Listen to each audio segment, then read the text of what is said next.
పందిరి పాట అవుతుంది. దశావతార పందిరి పాట అవుతుంది. అవును. మరొక దగ్గర అనా హరికథ అవుతుంది. హరికథ అవుతుందండి. 10 మంది కుర్రోలు తిరుగుకొని ఓ హరిశ్చంద్ర నాటకం దగ్గర జనాలు ఏమండి మహా ఒప్పించేస్తాడు హరిశ్చంద్రుడు. ఎక్కడాట అవుతలేని కుర్రోలు తిరుగుతాను. హరిశ్చంద్ర నాటకం దగ్గరికి వచ్చారు. ఓహో, కుర్రోలు 10 మంది వచ్చారండి. 10 మంది 55 రూపాయలు ఎత్తుకొని 500 కాగితం తీశారు. హరిశ్చంద్రుడు చదివించడానికి 500 కాగితం ఇచ్చారు. అబ్బా, ఆ కుర్రోలు ఏదో కలికి రెక్కల రాను జమదాట పద్యం చదవమంటారు కదా, అది సదామాన్ లేదు.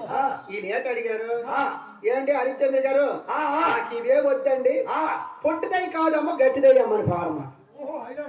హరిశ్చంద్రుడు చంద్రమతి లోకితాస్తులతో నాటకం ఒప్పించుతుంటే 10 మంది కుర్రోలు 10 ఐదులు 10 50 ఎత్తుకుని 500 రూపాయలు ఇచ్చి పొట్టుదై కాదమ్మో గట్టిదై అమ్మని పద్యం పాడమన్నారు. అవును, ఏడు శాతము. హరిశ్చంద్రుడు చూశాడు, కాగితమా కొత్త కాగితం 500 లోటు.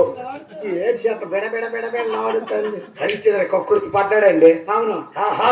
రాదంతే 500 పాడేటు. అవును. వీడికి పాట ఎలా పాడాలో తెలియదు.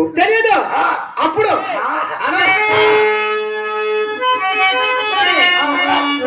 ఈ హరిశ్చంద్రుడు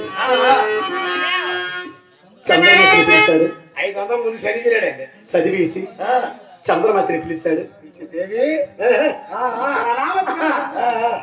చంద్రమతిని పిలిచాడండి హరిశ్చంద్రుడు. దేవి దేవి మన కుర్రోలు వచ్చారు, పుట్టుదై కాదమ్మ గట్టిదై పాడమంటారండి అని హరిశ్చంద్రుడు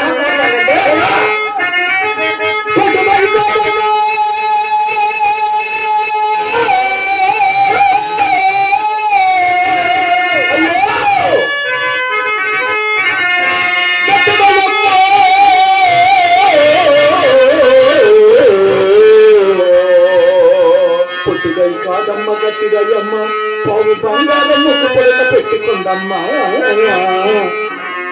పొట్టుదాయి కాదమ్మ గట్టిదయ్యమ్మ మొగుడు కొట్టిన పైకి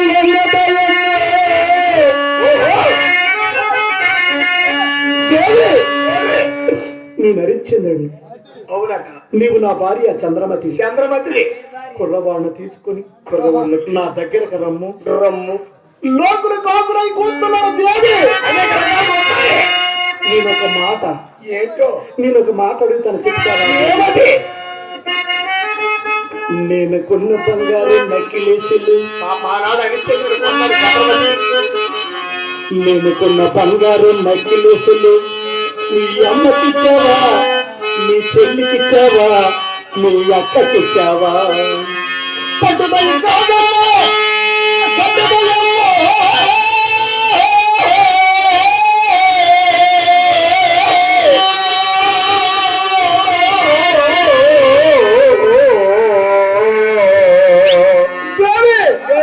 నేను కొన్న బంగారు బొంగరాలు, నేను కొన్న